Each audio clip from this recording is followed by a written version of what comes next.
Part 1 of Path to Shiva consists of lessons 1 through 23, plus the introduction.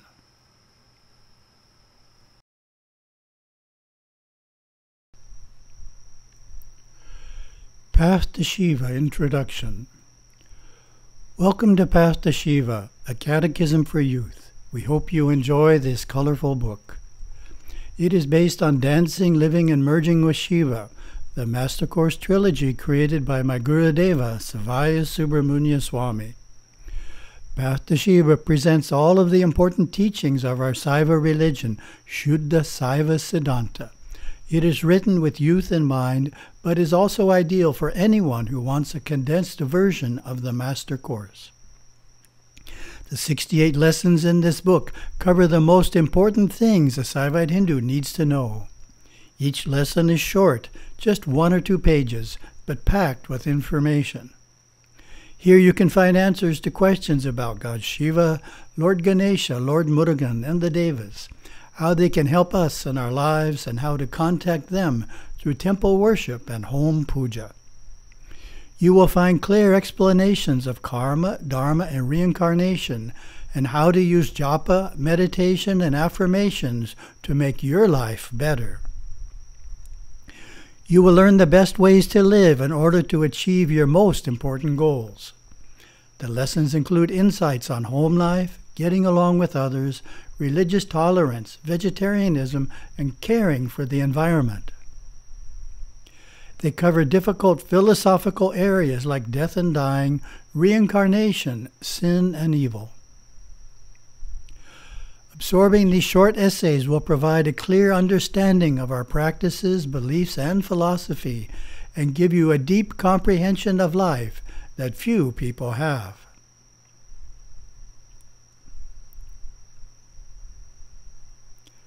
Path to Shiva, Lesson 1. Who am I and where did I come from? Seekers ask, who am I and where did I come from? They inwardly know they are more than just another person with a particular name who was born in a certain place. They sense that they are more than their body, mind, and emotions. They want to understand, did I exist before I was born? Will I exist after death? The answer given in Saivite Hinduism is that we are each a divine soul on a wondrous journey. We are an immortal body of light that has lived many lives, had many bodies and personalities. Gurudeva explained, when the soul has had enough experience, it naturally seeks to be liberated, to unravel the bonds. That begins the most wonderful process in the world as the seeker steps for the first time onto the spiritual path. Of course, the whole time, through all those births and lives and deaths, the soul was undergoing a spiritual evolution, but unconsciously. Now it seeks to know God consciously. Our soul was created by God Shiva out of himself, like sparks flying forth from a fire. Like the sparks and the fire, we are both the same and different from Shiva, our source. We live within his boundless creation, this unthinkably vast cosmos which is filled with his divine presence. Shiva is the life energy in the birds, in the fish, and in the animals. His being flows through all we see and experience. Our Vedic rishis have assured us that God is the life of our life. We are all beautiful children of God Shiva. Deep within, we are one with him this very moment. We came from God, live in God, and are evolving into complete unity with God. Shiva created each of us in a perfect state, but we have to discover that perfection within us to be whole. By seeing the life energy in all creatures and in all people, we are seeing God Shiva in action. By drawing close to God, we draw nearer to our immortal soul. Shiva is all and within all.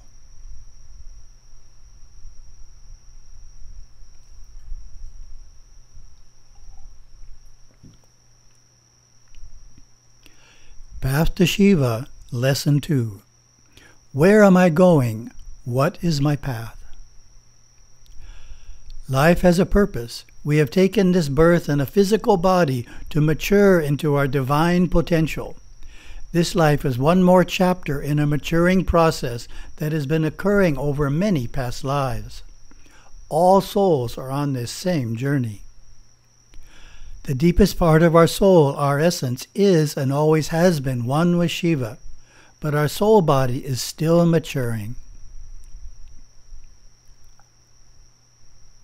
We are like a tiny acorn growing into a mighty oak tree. We grow by learning to control our mind, body, and emotions. The stronger we get, the more we sense our Shivaness. At first, we learn from our suffering to avoid more suffering. We turn fear into fearlessness, anger into love, and conflict into peace. We then learn to serve. Selfless service is the beginning of spiritual striving. Through our selfless service, we come into deep understanding and love of God. We can then see the world we live in, the people we relate to, and we ourselves are none other than Shiva. Finally, we learn to meditate deeply, to quiet the mind, find peace and silence within ourselves, and watch ourselves going through all our experiences like watching an actor in a movie, knowing that our true identity is the soul, the watcher. That practice brings us to the realization of God within us. At the end of this evolutionary journey, we are fully one with God. No difference remains. We call this ancient path of spiritual striving Sanmarga, the true path. It is a path of service, worship, yoga, and wisdom. Just as a train reaches its destination by following the tracks, we reach our innate perfection and freedom from rebirth by following the Sanmarga.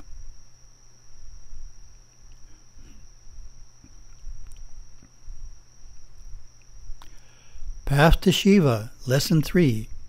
What is the ultimate goal of life? Knowing God is life's highest goal, reached by mature souls following a spiritual path. Just as only the most highly disciplined climbers reach the summit of Mount Everest each year, only a few mature souls reach life's highest peak in this life. That is because souls were not created all at once. There are old souls and young souls. Older souls have matured over many lifetimes. They have enjoyed life's pleasures, suffered all the many joys and sorrows, and faced countless challenges. This process has made them strong, like the mountaineers, and ready for the final ascent, ready to become one with God, Shiva. As we mature, we become kind, generous, understanding, and truthful. Anger, fear, and jealousy no longer control us as they once did. We become wise and loving. Reaching this maturity moves us toward life's true purpose. Eventually, we no longer need the experiences of earth, so we do not need to be reborn. Instead, we continue to evolve and serve humanity in the heavenly worlds in our subtle body. This graduation from the cycle of reincarnation is called moksha, which means freedom, release, or liberation. But before we attain moksha, we must experience the highest goal of Raja Yoga, the realization of the self, God. After self-realization, you no longer see yourself as just someone from some place. Instead, when you look inward, you see Shiva. When you look at other people, you see Shiva. All souls will achieve moksha, but only a few will do so in this lifetime. Hindus know this and do not think that this life is the last. While seeking to perfect themselves through service, worship, and yoga, they know there is also much progress to be made in fulfilling life's other three goals: righteousness, wealth, and enjoyment. Even moksha is not the end of our path. After liberation from rebirth, the soul body continues to evolve in the inner worlds until it fully merges with Shiva. Jiva, the soul, becomes Shiva, a union called Vishvagrasa.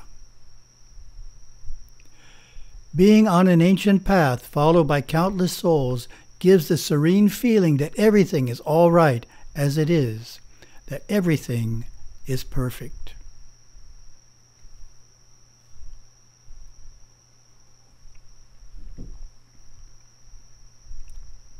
Path to Shiva, Lesson 4. What is a religion? A religion is a system of belief about God, soul, and world. Throughout history, seekers around the world have tried to understand the nature of things. They struggle to unravel the mysteries of the mind, of ultimate reality and the purpose of life. They puzzled about the cause of suffering and the way to relieve it. They analyzed good and evil, virtue and vice.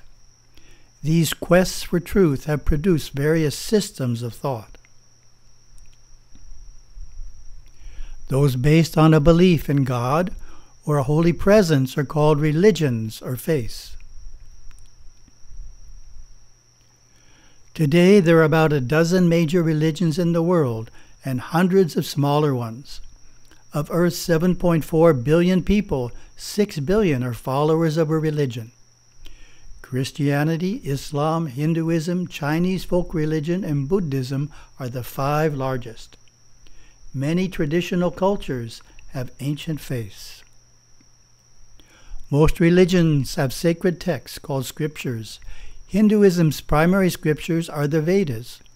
Buddhists have the Dhammapada, Christians look to the Bible, and Muslims have the Quran. Scriptures and the teachings of saints through history define how life should be lived and what happens when we die. Each faith has its places of worship, priesthood, and holy rites. Religions are not all the same. Their beliefs and practices differ, often greatly. Of Earth's major religions, Hinduism, Jainism, Buddhism, and Sikhism are Eastern. Judaism, Zoroastrianism, Christianity, and Islam are Western. There is a vast difference between Eastern and Western religions, with Eastern goals being unitive and introspective, and Western goals being dualistic, extroverted. Eastern faiths tend to see God in all things, and everything is sacred. Western faiths tend not to believe that God pervades everything and make a strong distinction between what is sacred and what is profane. While Eastern faiths hold to karma, reincarnation, and liberation, the Western postulate a single life for the soul, followed by reward or punishment.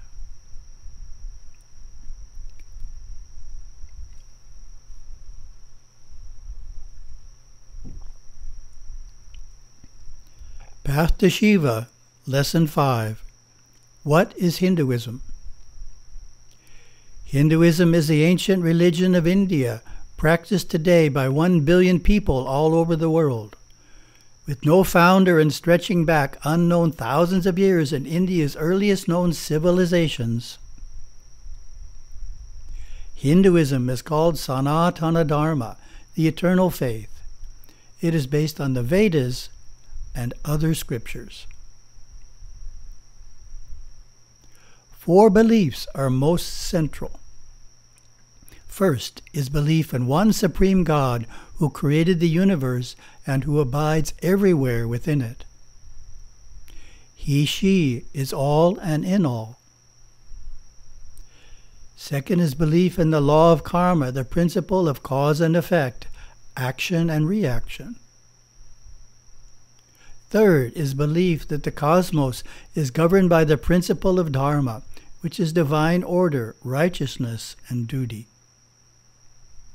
Fourth, Hindus believe in reincarnation, the natural process of birth, death, and rebirth. While these four convictions are essential, in Hinduism, belief alone is not enough to propel us forward on the path. Our actions and behavior are the keys to spiritual progress. Hindus seek to experience God and their inner self through temple worship, meditation, yoga, pilgrimage, and devotional singing. They enjoy a rich family life and ageless traditions of culture. They honor gurus, saints, and sages. They worship many gods who are grand helpers to the Supreme Being.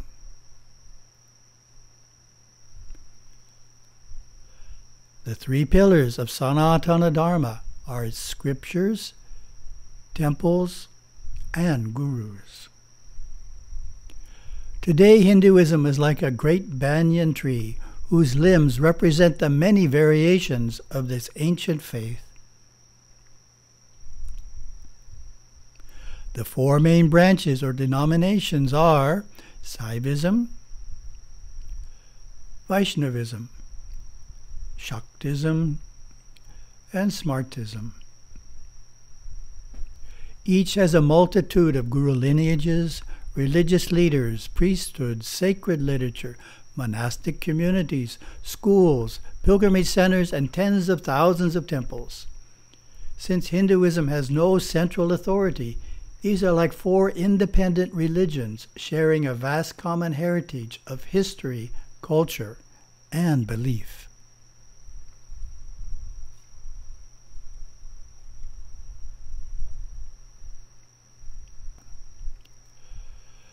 Path to Shiva, Lesson 6. Is Hinduism a religion or a way of life? Hinduism is a religion and it is a way of life. Both ideas are true. It is a highly spiritual way of life, which is the perfect definition of religion. The word religion means a particular system of faith and worship. It comes from religionum, a Latin word meaning respect for what is sacred, reverence for the gods. In that sense, Hinduism is overqualified for the term. Unlike most religions, it does not divide life into secular and spiritual opposites. To devout Hindus, all of life is spiritual. All of our daily activities are part of our religious practice. Religion is a powerful word in today's world, one that we should freely use in describing India's ancient faith. A related issue is the use of the term Hinduism. This is the broad name by which Sanatana Dharma is known and honored in the world. For centuries, Hinduism was misunderstood by the West and wrongly disparaged. But that has changed. Entering the 21st century, Hinduism is recognized as the most compassionate, mystical, and enlightened faith on the planet. Its messages of peace, non-injury, and open-mindedness are urgently needed in this time of strife and bigotry. These values are being appreciated, as are Hinduism's sciences of yoga, vastu, jyotisha, and Ayurveda. If we discard the name Hinduism, or call it just a way of life, we remove it from the grand esteemed position that it holds and deserves as a major world religion. We should not do that. United together under the Hindu banner, our family of faiths enjoys the many protections given to all religions, and we have a respected, unified voice to the media, government, boards of education, and planning departments. Hindus themselves are becoming more confident about their faith, proud to declare, "I am a Hindu." In universities the world over, Hindu youth stand proudly side by side with students of other religions. That can't happen if we avoid the name Hinduism, and it can't happen if we give up the word religion.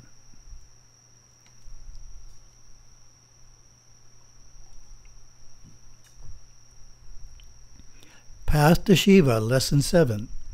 What are the main Hindu denominations?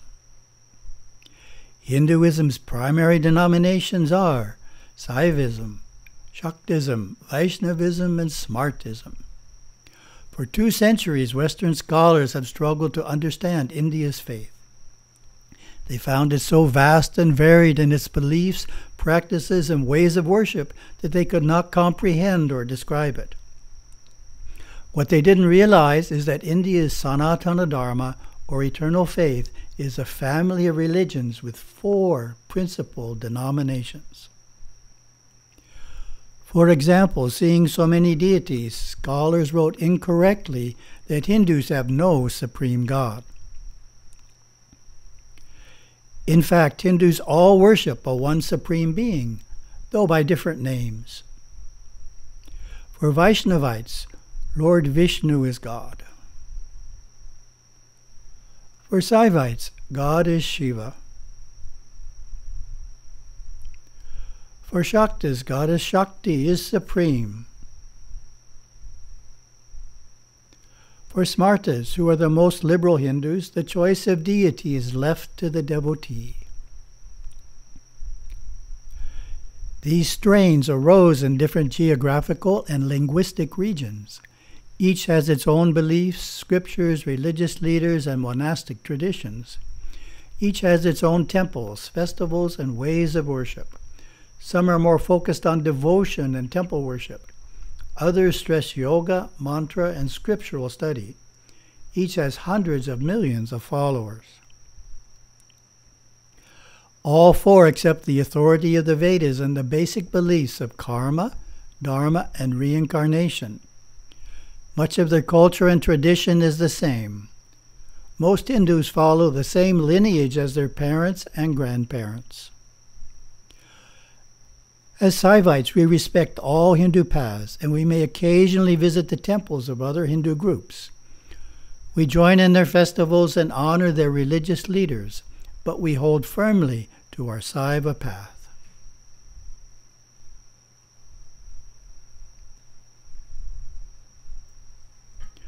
Path to Shiva, Lesson 8.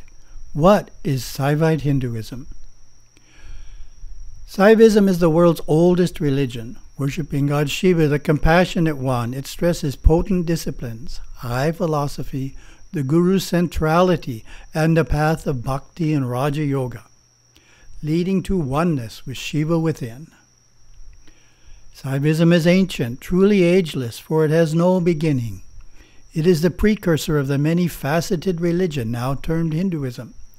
Scholars trace the roots of Shiva worship back more than 8,000 years to the advanced Indus Valley civilization. But sacred writings tell us there never was a time when Saivism did not exist. There are 6 schools of philosophy and tradition within Saivism. Saiva Siddhanta, Kashmir Saivism, Pashupata Saivism, Vira Saivism, Shiva Advaita, and Siddha Siddhanta. They differ in many ways, philosophically, historically, linguistically, and geographically. Still, they share an overwhelming similarity of belief and practice. In addition to the Vedas, the Saiva Agamas are the shared scriptures of all 6 schools. All 6 identify Shiva as the Supreme Lord, both eminent and transcendent, worshipped as the personal Lord, and realized through meditation as the absolute, Parashiva, beyond all form. All hold these principal agamic doctrines. 1. The 5 powers of Shiva: creation, preservation, destruction, concealing, and revealing grace. 2. The 3 primary elements of existence: Pati, Pashu, and Pasha, gods, souls, and bonds. 3. The 3 bonds or malas: Anava, Karma, and Maya. 4. The threefold energy of Shiva: Icha, Kriya, and Jnana Shakti, desire, action, and wisdom. 5. The 36 tattvas, or categories of existence. 6. The need for a Satguru and initiation. 7. The power of mantra.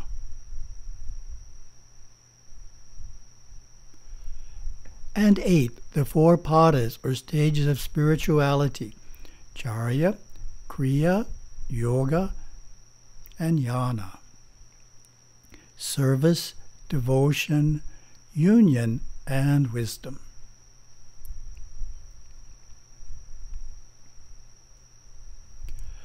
Path to Shiva, Lesson 9. What is Siva Siddhanta? Siva Siddhanta is the name of our school of Hinduism. It is today the oldest, most vigorous, and widely practiced of the 6 forms of Saivism. It has many millions of devotees, tens of thousands of active temples, and dozens of living monastic and ascetic traditions. Siva Siddhanta once enjoyed a glorious presence throughout India. Today it is strongest within the Tamil traditions of South India, Sri Lanka, Malaysia, and elsewhere. In fact, it is sometimes referred to simply as Tamil Saivism. The term Siva Siddhanta means the final or established conclusions of Saivism. Today there are 2 primary schools of Siva Siddhanta. One is the pluralistic school of Mekandar, which holds that God, soul, and world are eternally separate. The other is the monistic school of Tirumular, which stresses the ultimate oneness of man and God. We follow Tirumular's lineage, which is specifically called Shuddha Saiva Siddhanta. For both schools, Shiva is all, and his divine manifest energy, Shakti, is inseparable from him. In temples we often see Shiva and Shakti enshrined as 2 separate beings, a divine couple, but in truth they are one. We worship Ganesha and Murugan as great lords who serve their creator, God Shiva. We chant the holy mantra, Namah Shivaya. We wear Rudraksha beads and holy ash. We revere the many Saivite saints. We believe it is necessary to have a living guru. We cherish the holy Shiva Linga, keep company, Sangam, with other devout seekers, and revere the great many Shiva temples. These 4, Guru, Lingam, Sangam, fellowship, and Valipadu, worship, are the essence of Siva Siddhanta as found in ancient Sanskrit and Tamil literature.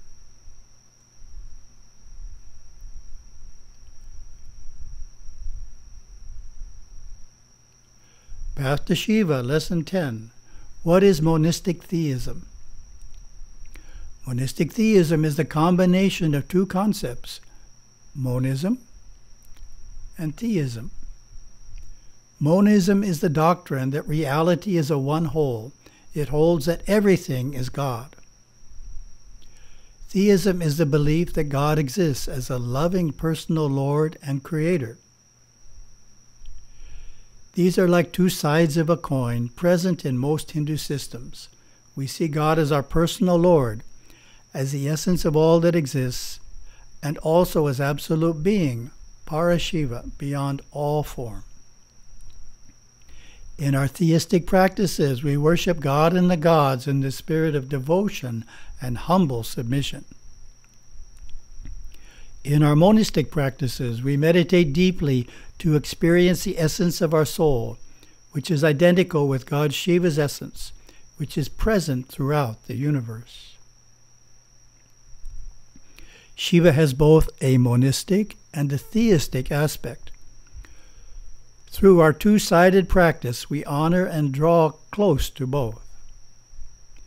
The most complete and perfect path requires both monism and theism. The opposite of monism is dualism, which teaches that God and creation are separate realities. Dualists believe that God, like a potter, creates the universe, a pot, from clay, cosmic matter which has always existed and is not part of him. In Siva Monism, Shiva is all and in all, the potter, the clay, and the resulting pot. Some forms of Hindu monism do not include much theism. Ours does. We worship Shiva as the god of love, Parameshvara, Shiva as creator, preserver, and dissolver, Shiva as separate from us, who loves us as his creation. That is the theism part. Yet we know that, on another level, he is not separate from us. He is within us as Parashakti, pure consciousness flowing through all form, and as absolute reality, Parashiva. That is the monism part.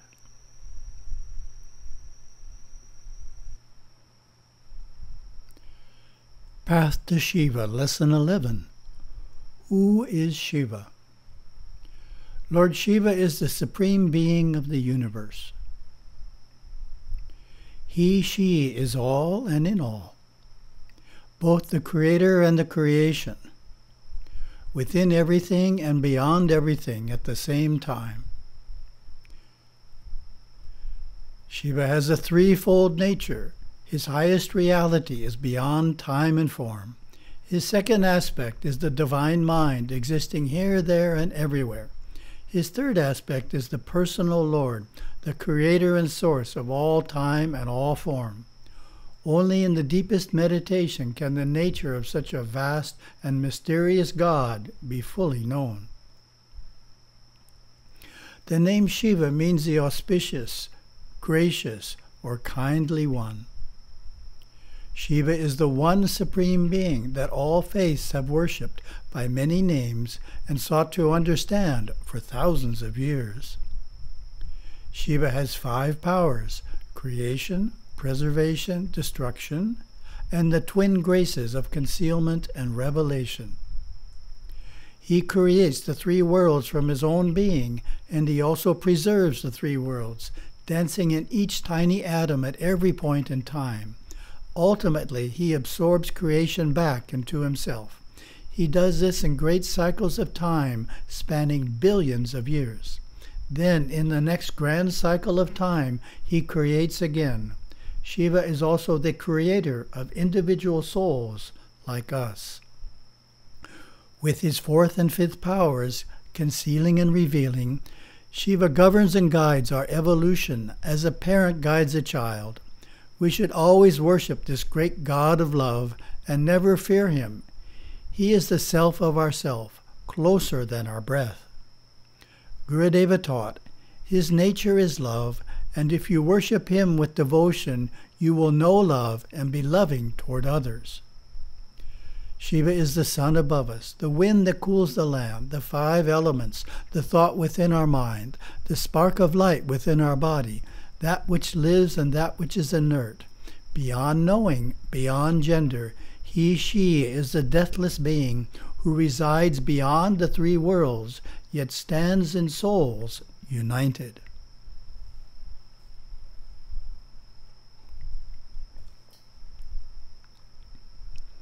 Path to Shiva, Lesson 12. What are Shiva's 3 perfections? Perfection is the word Gurudeva used to describe God Shiva's 3 flawless aspects: absolute reality, the divine mind, and the primal soul. Gurudeva described the one being of Shiva in this way to help devotees better understand the totality of his being and to tune into each perfection in worship and meditation. The 3 perfections also apply to each of us, as God Shiva naturally creates souls in his image and likeness. The first perfection, absolute reality, Parashiva, is our inmost essence, the self-God. What is the self-God? Gurudeva explained, it is that which is beyond the mind, beyond thought, feeling and emotion, beyond time, form, and space. The second perfection, Shiva's vast divine mind, known as Satchit Ananda, or Parashakti, is our own superconscious mind. It radiates as divine light, love, energy, and knowing. When we touch into that level of our being, we become aware of the pure consciousness flowing through all things. Our sense of I-ness dissolves, and we experience unlimited love and bliss. Shiva's third perfection, the uncreated primal soul, Parameshvara, is the fullness of God, ruler of the universe, creator of our soul and all that exists. To love God is to know God. To know God is to feel His love for you. Parameshvara's resplendent body may be seen in mystic vision. It is the ultimate prototype of our own soul body, which is like the primal soul but less brilliant, because it is not yet mature. The primal soul, God's personal aspect as Lord and Creator, is depicted in many forms. Nataraja by Saivites, Vishnu by Vaishnavites, Devi by Shaktas. To understand Shiva's three perfections, think of a perfect mango. It has a skin, sweet fruit, and a seed, yet it is a one fruit. The skin is Shiva's body. The fruit is his divine mind, and the seed is his inmost essence and being.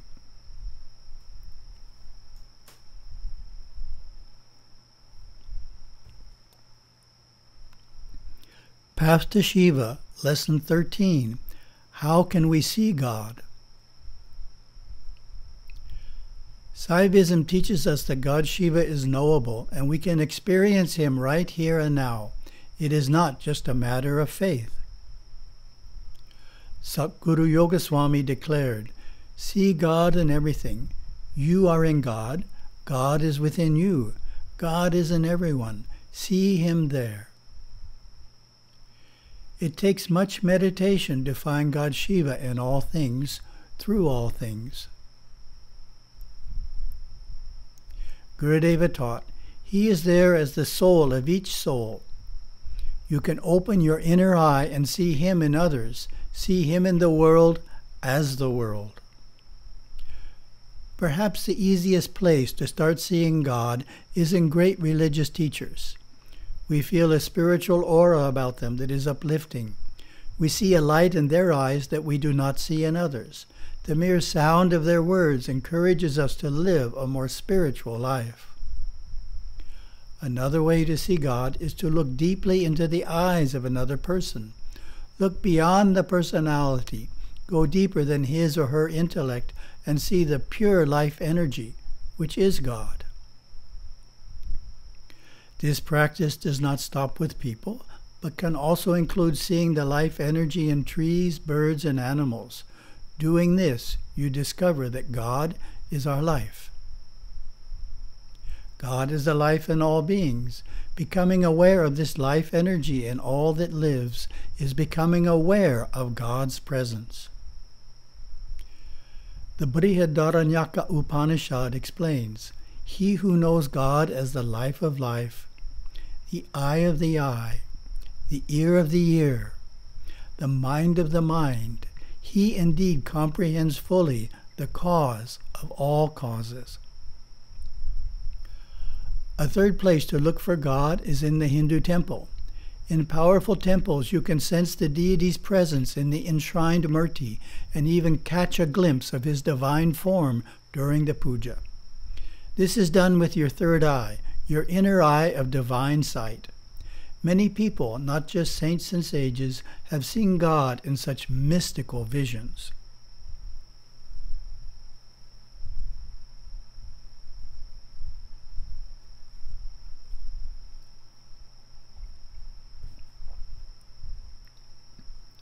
Path to Shiva, Lesson 14. What are Shiva's traditional forms? Every form is a form of Shiva. Tradition has given us several of special sacredness. Nearly every Shiva temple in the world has a Shiva Linga, symbolizing his formless state. It is usually a simple oval stone set in a round base. Lingams can also be made of metal or quartz crystal. We revere God as Para Shiva when we worship the Shiva Linga. The simple shape speaks of God's absolute being which cannot be described. We revere Shiva as the love that flows through everything when we worship any form of his Shakti or feminine energy. Ardhanarishvara, Shiva is half man and half woman, is the perfect image for this, reminding us that Shiva and Shakti are a one being and can never be separated. We adore God as the primal soul, creator of all souls and worlds, when we worship Nataraja, the divine dancer who animates the universe. This image of Shiva dancing in a ring of fire is popular throughout the world. Thus we worship Shiva's three perfections in three forms, yet his forms are infinite.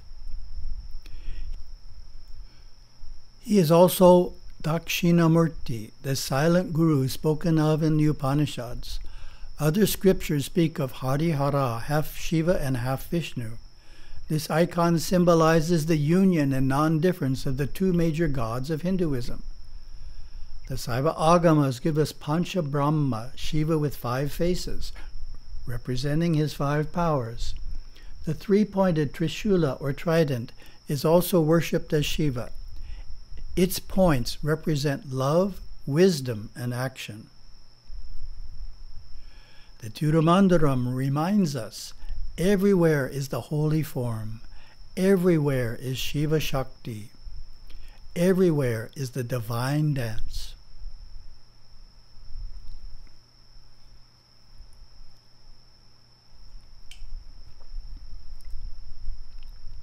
Path to Shiva, Lesson 15.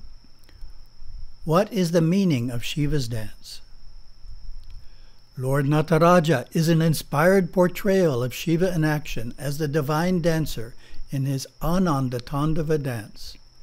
This is his dance of creation, preservation, and dissolution, a performance constantly taking place within each of us and within every atom of the universe at every moment in time. The Nataraja form has dozens of meaningful symbols. The most important represent his 5 powers. Creation, Shrishti, is symbolized by his back right hand. It holds the small rattle drum, Damaru, whose sound signals the start of creation. Preservation, Stiti, is symbolized by his front right hand, held in the gesture Abhaya, fear not. His back left hand holds a blazing flame. This is the fire god Agni, symbol of dissolution, Samhara. His right foot rests on a small person representing the ego and known as Apasmara, forgetful or heedless. This represents concealing grace, Tirodhana, the power by which the soul sees itself separate from God.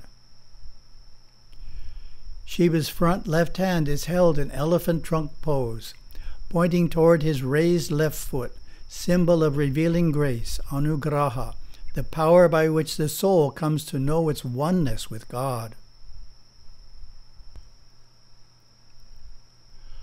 On his forehead is the third eye, which sees everything, past, present, and future. While the dance is incredibly powerful, indicated by the strands of hair flailing out in all directions, Shiva remains poised and peaceful.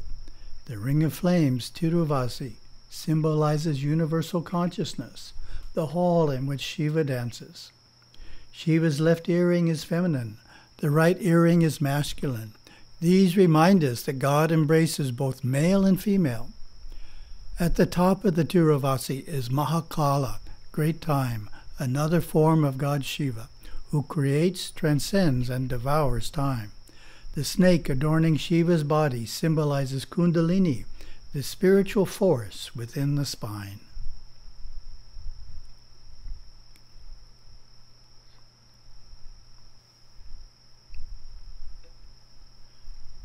Path to Shiva, Lesson 16. What is the Namah Shivaya mantra? Namah Shivaya is the most famous and holy of Saivite mantras, chanted daily by millions of devotees. Namah Shivaya means adoration to Shiva and appears in the Yajurveda in the famous Sri Rudram hymn to Shiva. It is known as the Panchakshara, or 5 letters. Each syllable has a meaning. Na is the Lord's concealing grace, and Ma is the world. Shi stands for Shiva. Va is his revealing grace, and Ya is the soul. The 5 letters also represent the 5 elements. Na is earth, Ma is water, Shi is fire, Va is air, and Ya is ether, or Akasha. This mantra is repeated verbally or mentally, drawing the mind in upon itself to cognize Lord Shiva's infinite, all-pervasive presence. It is freely sung and chanted by everyone, but it is most powerful when given by one's guru. Before this initiation, called mantra diksha, the guru will usually require a period of study. This initiation is often part of a temple ritual such as a homa, fire ceremony. The guru whispers the mantra into the disciple's right ear along with instructions on how and when to chant it.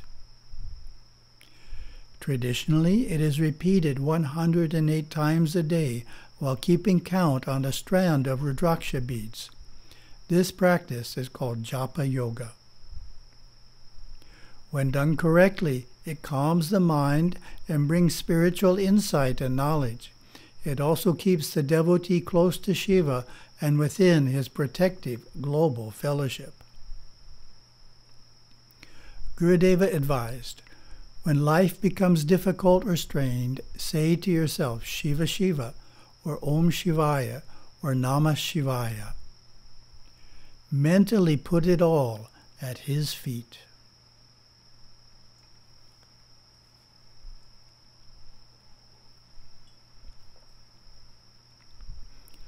Path to Shiva, Lesson 17.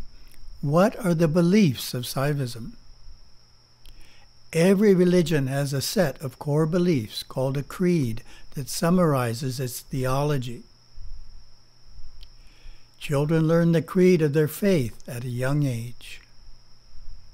By knowing and understanding our creed, we can express our tradition in basic and consistent terms to followers of other faiths. The 12 beliefs on the next page capture the main ideas of Saiva Siddhanta, which is one of the 6 schools of Saivism. They contain our view of God, soul, and world, evil, love, and more. Beliefs vary greatly among the religions of the world. Our beliefs create our attitudes, and our attitudes influence our actions. Therefore, what we believe shapes our lives, defines our culture, and molds our future. Each person's actions can be traced back to what he believes about himself, other people, and the world around him. If those beliefs are correct, his actions will be helpful to others.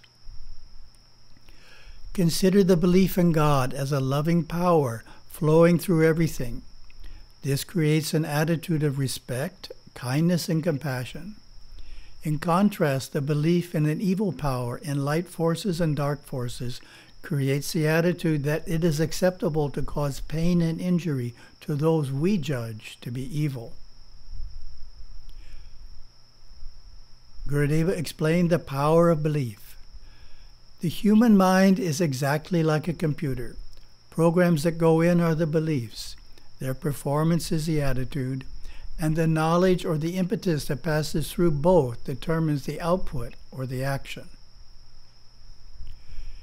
Children will learn the basic attitudes from their mothers and fathers by absorbing the beliefs that their mothers and fathers have placed into their subconscious mind, even prenatally. This is the first stage of writing the code, as a programmer would do in creating a new application.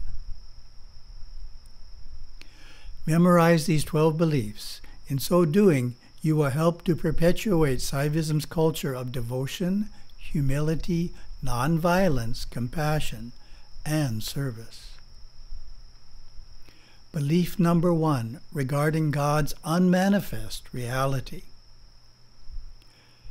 Shiva's followers all believe that Lord Shiva is God, whose absolute being, Parashiva, transcends time, form, and space. The yogi silently exclaims, "It is not this, it is not that." Yea, such an inscrutable God is God Shiva. Om. Belief number 2, regarding God's manifest nature of all-pervading love. Shiva's followers all believe that Lord Shiva is God, whose eminent nature of love, Parashakti, is the substratum, primal substance, or pure consciousness flowing through all form as energy, existence, knowledge, and bliss. Om. Belief number 3, regarding God as personal Lord and Creator of all. Shiva's followers all believe that Lord Shiva is God, whose eminent nature is the primal soul, supreme Mahadeva, Parameshvara, author of Vedas and Agamas, the creator, preserver, and destroyer of all that exists. Om. Belief number 4, regarding Ganesha, the elephant-faced deity. Shiva's followers all believe in the Mahadeva, Lord Ganesha, son of Shiva Sakti, to whom they must first supplicate before beginning any worship or task. His rule is compassionate.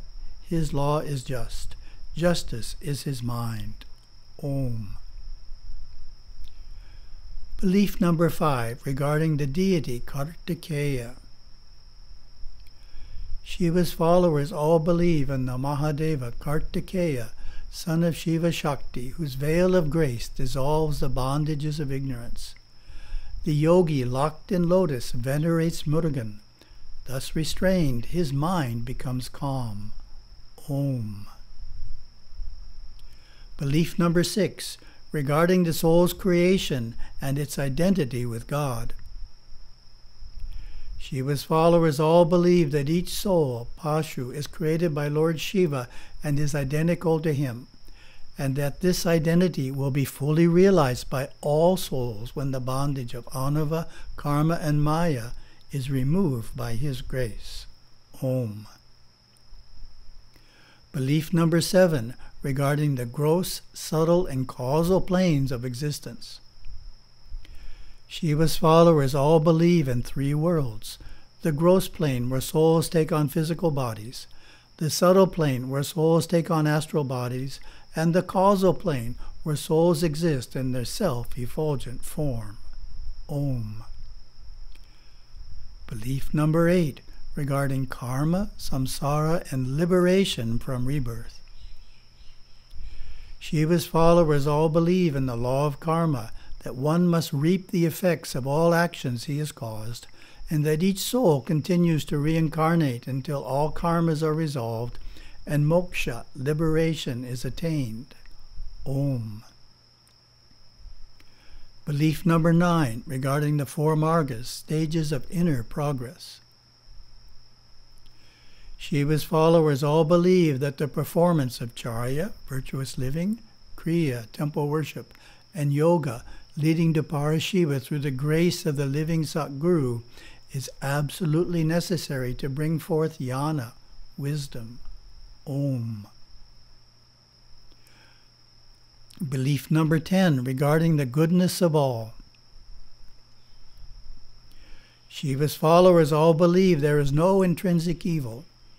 Evil has no source unless the source of evil's seeming be ignorance itself. They are truly compassionate, knowing that ultimately there is no good or bad. All is Shiva's will. Om.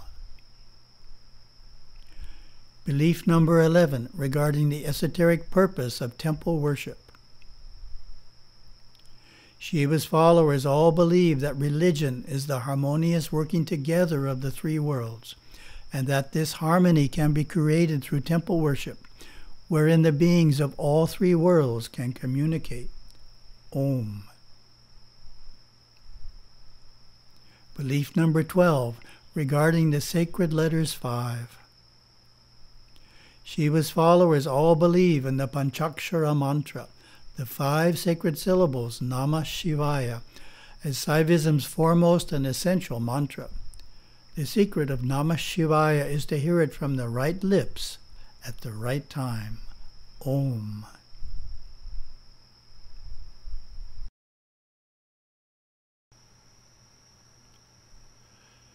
Path to Shiva, Lesson 18. What is our affirmation of faith? God Shiva is eminent love and transcendent reality. That is our affirmation in English. It summarizes the beliefs and doctrines of the Saivite Hindu religion. Eminent means present throughout. Transcendent means beyond. By repeating this affirmation, we assert that God is both manifest and unmanifest. He is present throughout the world, and he also transcends it. He is personal divine love and impersonal reality. We repeat, God Shiva is eminent love and transcendent reality when going to sleep and again while awakening. This statement brings us close to Shiva and prepares us for the day. In Tamil, it is Anbe Sivamayam, Satyame Parasivam. In the Sanskrit language, it is Premaiva Shivamaya Satyam Eva Parashiva.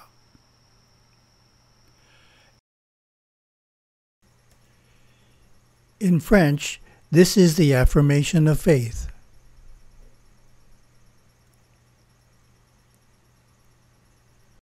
We can use it like a mantra and recite it 108 times.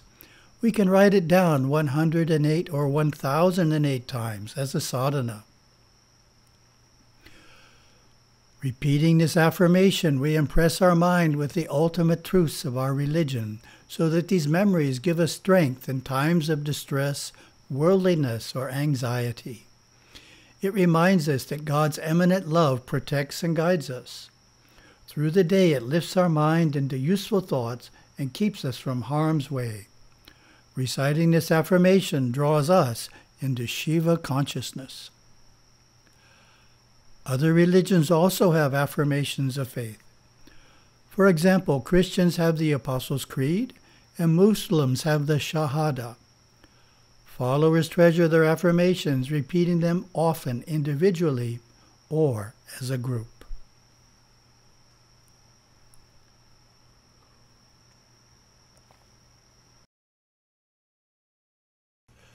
Path to Shiva, Lesson 19.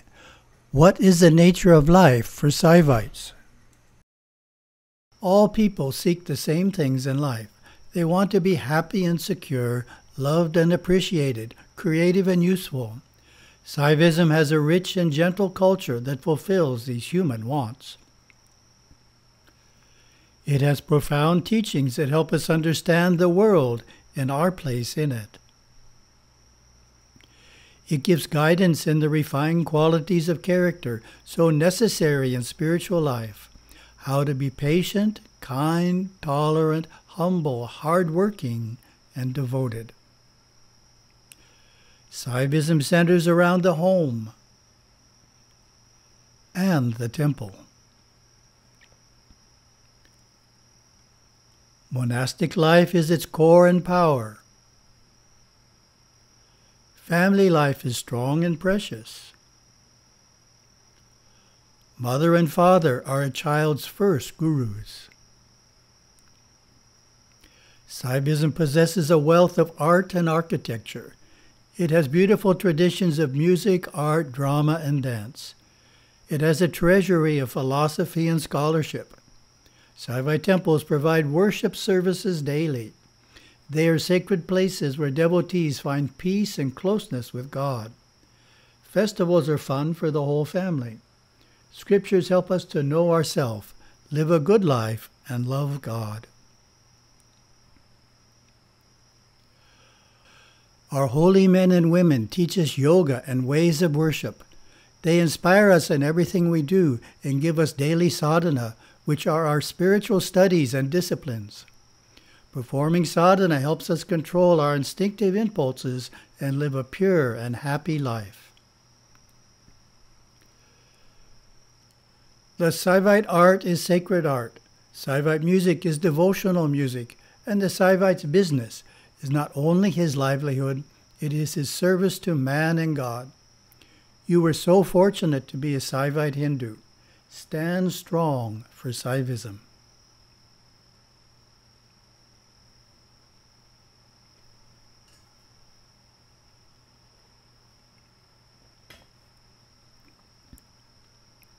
Path to Shiva, Lesson 20. What are our holy scriptures? Our holiest texts are the Vedas and the many Agamas. These large collections of religious books are called Shruti, that which is heard. This means they were revealed by God to Indian rishis long, long ago. For the Vedas, this possibly occurred more than 6,000 years ago. For many centuries they were chanted from memory, then finally written down in the Sanskrit language. The Rig, Sama, Yajur, and Atharva are the 4 Vedas.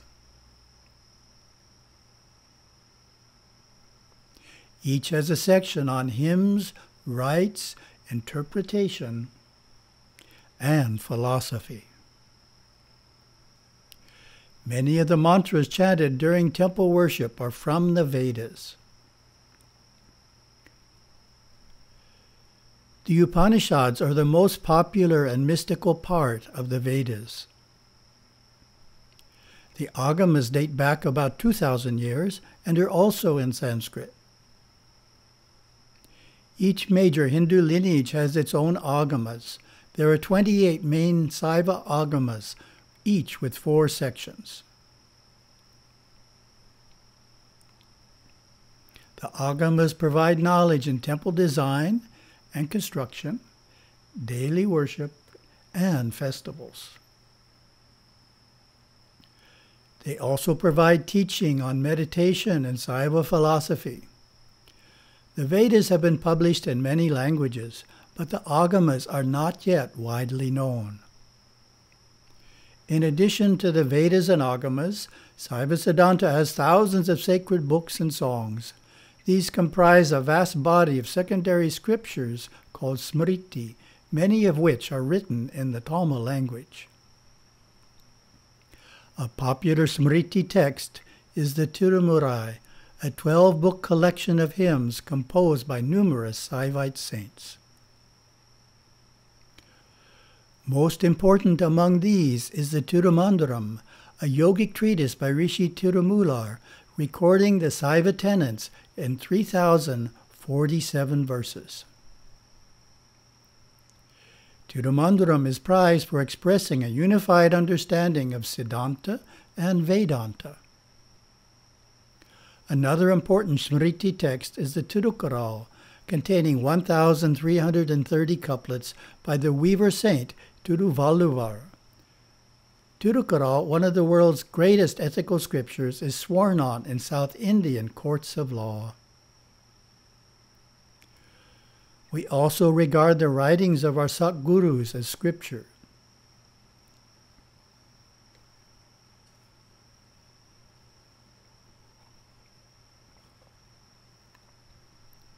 Path to Shiva, Lesson 21. What are the 3 worlds? There are 3 worlds of existence.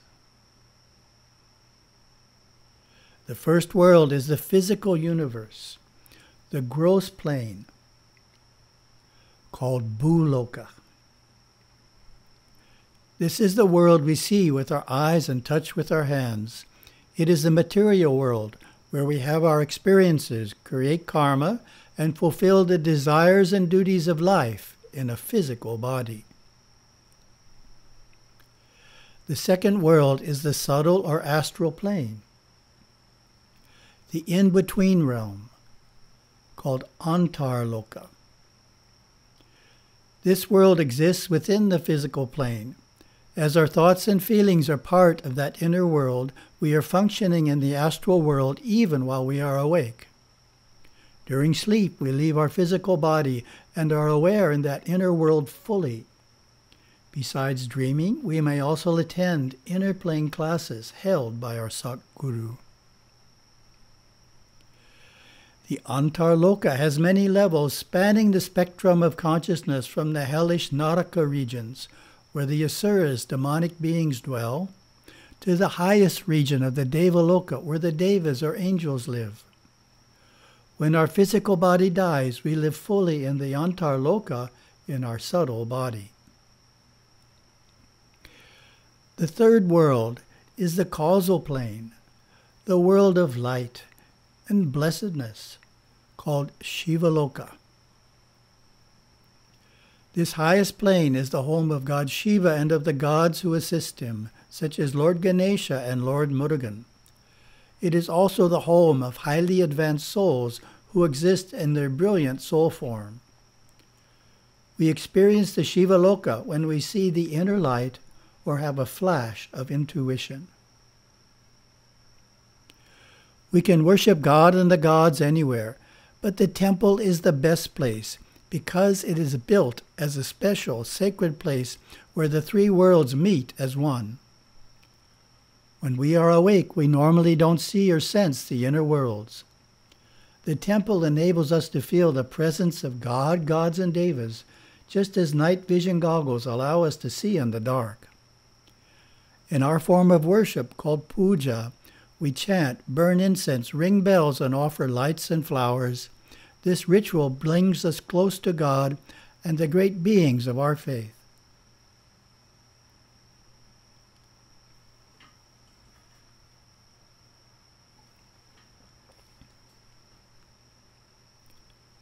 Path to Shiva, Lesson 22. What is the nature of our soul?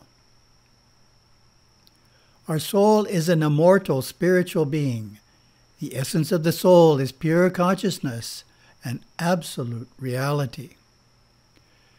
The essence is perfect, eternal, and was never created. Visualize it as a light bulb covered by 5 layers of colored fabrics. These are our 5 bodies, or shis. The physical body is our outer body of flesh and bones, which we need to function in this earthly world. Inside it is the pranic body, the sheath of energy, or prana, that flows through the physical body. Then we have the subtle or astral body. It is the sheath of ordinary thoughts, desires, and emotions.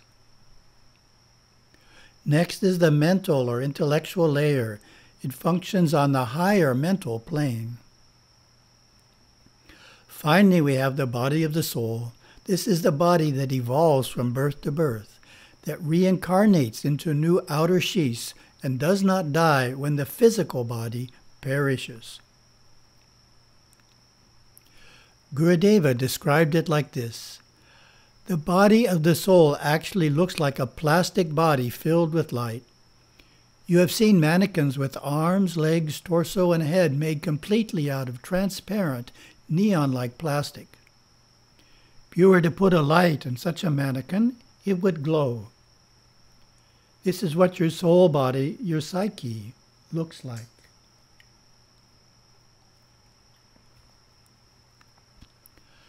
Our soul body is neither male nor female and never dies. Within our subtle bodies we have chakras, 21 in all, colorful spinning force centers. The 7 lower chakras, those of fear, anger, and the other lower instinctive impulses, are located in the legs. The 7 middle chakras are along the spine, and the highest 7, accessible only after self-realization, are above the head.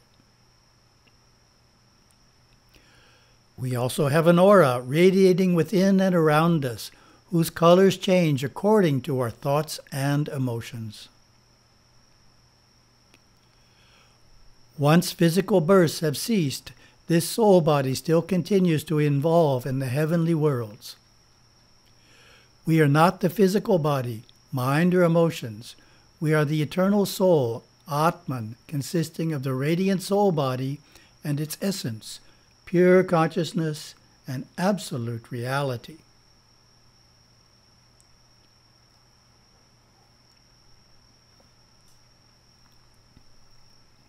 Path to Shiva, Lesson 23. Why are we not all-knowing like Shiva? Shiva is perfection itself. Each soul shares his perfection inwardly, but outwardly is immature. Think of Shiva as a mighty oak tree, and the soul as an acorn that will one day be a mighty tree itself. Lord Shiva's veiling grace, Tirudana Shakti, veils the soul's all-knowingness. This is a loving power that limits and protects us so that we may learn and mature. This grace is in 3 parts. First, Anava makes us forget that we are unlimited. Anava is that which makes the soul finite and separate from God Shiva. Under its power, we are completely involved in the joys and sorrows of our particular life, not aware that we are a divine soul, one with God. Second, Maya, the world, offers us vast opportunities for experience. This gift from Shiva is our playground of experience. Third, karma, the law of cause and effect, is our instructor in the play of life. Together, Anava, karma, and Maya are known as pasha, meaning tether.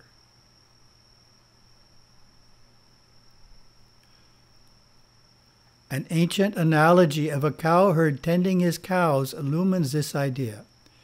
The cowherd is God Shiva, called Pati. The cows represent souls, Pashu. And the tether or rope with which Pati leads the cows is Pasha. The cowherd restrains and protects the cows with the rope, just as Shiva guides and protects souls with Anava, karma, and Maya. Through many lifetimes, under the harnessing power of these 3, our soul grows to maturity and the 3 malas begin to lose their grip.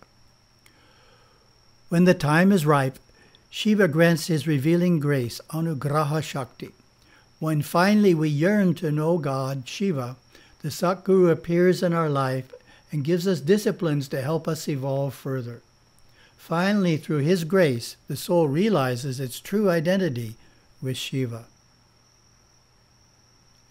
The Tirumandaram explains, when the soul attains self-knowledge, then it becomes one with Shiva.